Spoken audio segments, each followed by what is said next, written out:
These are the 3 type of DL guys you will never know are gay. The first one is most obvious. He can't really control his urges, and eventually later on in life he'll start experimenting with guys, but it'll never come out. He'll still have a wife, he'll still get married, but he'll always hook up with guys on the low. Okay, why are they talking so fast? Slow down. Ooh, what in the world's going on? But anyway, yeah, so a hole's a hole. You do have those men out there who are all they care about is they will put they'll put their little dangling in a wall because that's just how they are. That's just where they're at. They don't really care. They just want to get a nut and walk away. Yeah. They can't control their urges. They just have a itch. It need to be scratched, and that itch is priority. Okay, it doesn't matter if they're in a relationship. It don't matter if they're in a marriage. It don't matter if they got a whole family. They don't care because that's just how far gone they are. And a lot of times the women don't even know. These women, they don't even be knowing. They be thinking that they in a fantasy world of, oh, this is my Prince Charming. No, girl, he is at the booth, the corn booth where they got the video playing, and he put his dingling in the G hole. Yeah, if you know what I'm saying, if you know, the GH, yeah, it starts with the word glory. Anyway, let's continue. The second type of DL guy is the one that gets it out when they're younger. So during their teenage years, during their 20s, they'll play around with their boys, they'll experiment, but then they'll get married, they'll get locked down, and they'll never hook up with a guy again. Okay, yeah, the bi-curious ones who just need to get that itch out of their system. Yeah, they just wanted to experiment just to see if they really like this. So this is those who experiment in like high school, college, and they kind of play around on the down low. Nobody know.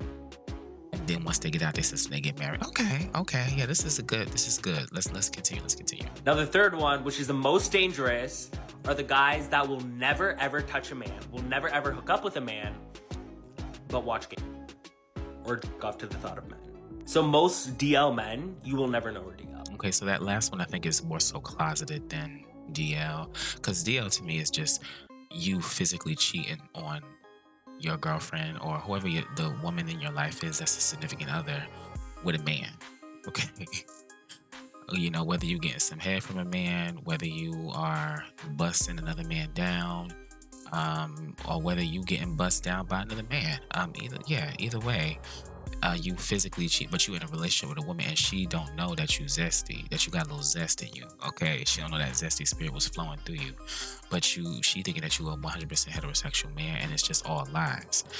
That's DL because you physically doing it. Now the ones who may have an attraction to men, but they are in relationships with women, but they don't act on it. Okay, but they're secretly looking at corn.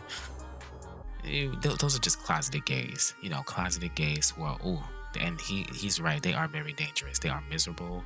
They will vote against the LGBTQ community. They are jealous of those who are openly gay because they can't have no D. It's always about the D. It's always about the D. They mad that they can't get no D. So if I can't get no D, you can't have no D either. And so they will vote against LGBTQ rights, like I said before, and they will openly support anything or anybody that's conservative or a politician or whatever that speaks out against the LGBTQ community because they're mad that they can't live in their truth. So yeah, I'm so closeted gay. Yeah. And if this closeted gay man, if he is somebody who happens to be rich, or he happens to be somebody in power, i.e., somebody who actually happens to be a politician, many politicians who are conservative they actually are dangerous because they can actually implement laws that take away the rights of those who are in the LGBTQ community. So yeah, they are the most dangerous. They really are. Now, I mean like the most dangerous in terms of like societal power, okay, political power. That you can change a society. That's what I'm talking about. That's why it's the most dangerous, because you're affecting the lives of many people. Now, yes, DL men themselves, yes, they are dangerous too. I mean, to an individual woman, but as far as society as a whole, that one individual DL man is really kind of like not necessarily harming society as a whole. And in general, they don't have any power. So, I mean, both are dangerous, but in different ways. Okay, and both dangers are valid. All right, so that's what I wanted to cover today. Today's sermon has concluded. What do you think about this, my zesty besties? Let me know down in the comment section. Do you agree about these DL signs, these 3 different types of DL men? Let me know what you think about this. Let me know your opinion. You know, I love reading you guys' comments, and you guys, when you guys engage, I love it. Zesty besties, let's talk about it. Like, comment, share, subscribe for more. I'm ZestyDL. Thank you so much for watching. Bye bye, and see you tomorrow.